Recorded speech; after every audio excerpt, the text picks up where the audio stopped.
Bismillahirrahmanirrahim. Assalamualaikum warahmatullahi wabarakatuh.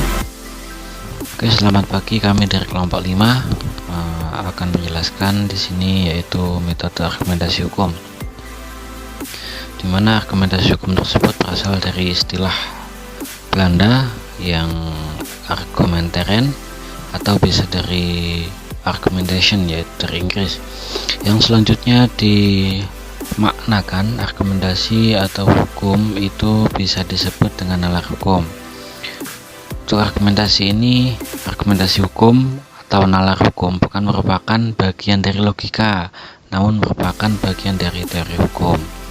Dalam prakteknya di persidangan, terkadang ditemukan seorang hakim dalam mengemukakan pendapatnya hanya mengandalkan logika dan pendekatan normatif semata. Padahal logika itu sesungguhnya bukan bagian dari argumentasi hukum. Nah, untuk metode argumentasi ini disebut juga dengan metode penalaran hukum, rendering atau rationing. Metode ini dipergunakan apabila undang-undangnya tidak lengkap. Maka untuk melengkapinya, seorang hakim bisa mempergunakan metode argumentasi ini. Nah, selanjutnya akan ada metode-metode argumentasi. Menurut Kenneth J. Van de Velde menyebutkan 5 langkah penalaran hukum. Yang pertama, mengidentifikasikan sumber hukum yang mungkin, biasanya berupa peraturan perundang-undangan dan putusan pengadilan. Yang kedua, menganalisis sumber hukum tersebut untuk menetapkan aturan hukum yang mungkin dan kebijakan dalam aturan tersebut. Yang ketiga, mensintesiskan aturan hukum tersebut ke dalam struktur yang berhubungan. Yang keempat, menelaah fakta yang tersedia. Yang kelima, menetapkan struktur aturan tersebut kepada fakta-fakta. Selanjutnya, menurut Siddhartha ada 6 langkah penalaran hukum, yaitu yang pertama, mengidentifikasikan fakta-fakta untuk menghasilkan struktur kasus yang diyakini oleh hakim sebagai kasus yang benar terjadi. Yang kedua, menghubungkan struktur kasus tersebut dengan sumber-sumber hukum yang relevan. Yang ketiga, menyeleksi sumber hukum dan aturan hukum yang relevan. Yang keempat, menghubungkan struktur aturan dan struktur kasus.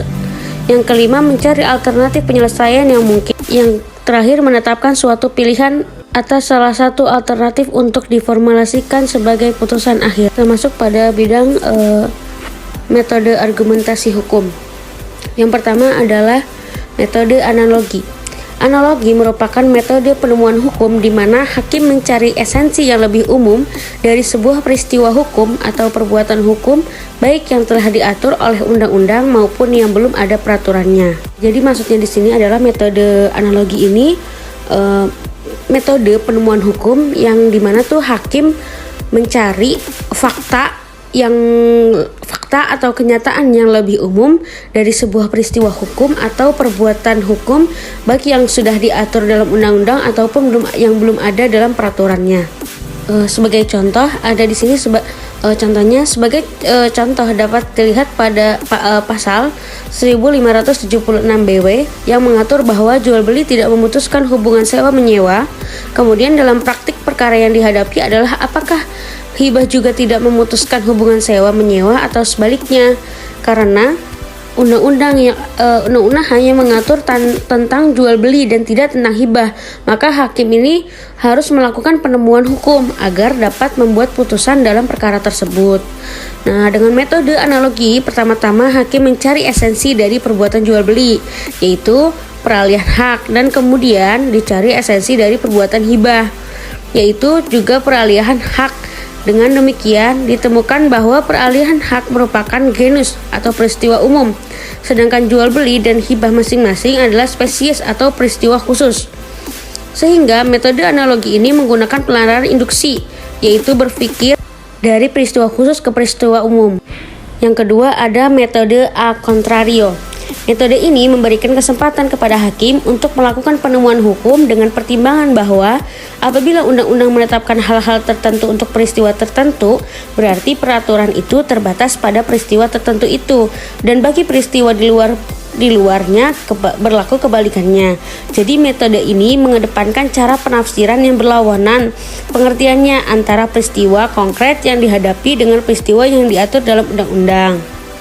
Sebagai contoh, dalam pasal 34 KUH Perdata menyatakan bahwa seorang wanita tidak diperbolehkan kawin lagi sebelum waktu 300 hari sejak saat perceraian.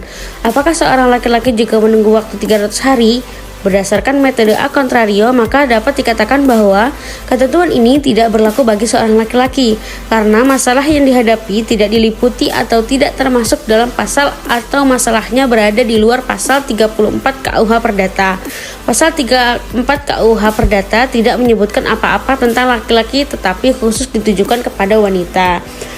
Nah di sini dijelaskan bahwa memang selanjutnya adalah metode penyempitan hukum. Metode ini bisa juga dibilang dengan penafsiran restriktif atau penghalusan hukum. Adalah penafsiran hukum yang dilakukan terhadap hukum untuk mempersempit berlakunya peraturan perundang-undangan. Jadi metode ini bertujuan untuk mengkonkretkan atau menyempitkan suatu aturan hukum yang terlalu abstrak, luas, dan umum supaya dapat diterapkan terhadap suatu peristiwa tertentu. Jadi maksudnya di sini adalah ketika di perundang-undangan secara luas, artinya secara luas, maka untuk dengan metode ini peraturannya dipersempit seperti itu. Ada contoh penafsiran restriktif terhadap Undang-Undang Nomor 24 Tahun 1992 tentang penataan ruang Peraturan Pemerintah Nomor 8 Tahun 1998 tentang penetapan kawasan konservasi hijau, Undang-Undang Nomor 5 Tahun 1990 tentang konservasi sumber alam hayati dan ekosistemnya untuk mempersempit berlakunya Undang-Undang Nomor 24 Tahun 1992 hanya bagi pengelolaan kawasan konservasi sumber daya alam hayati dan ekosistemnya. Yang selanjutnya adalah metode fiksi hukum.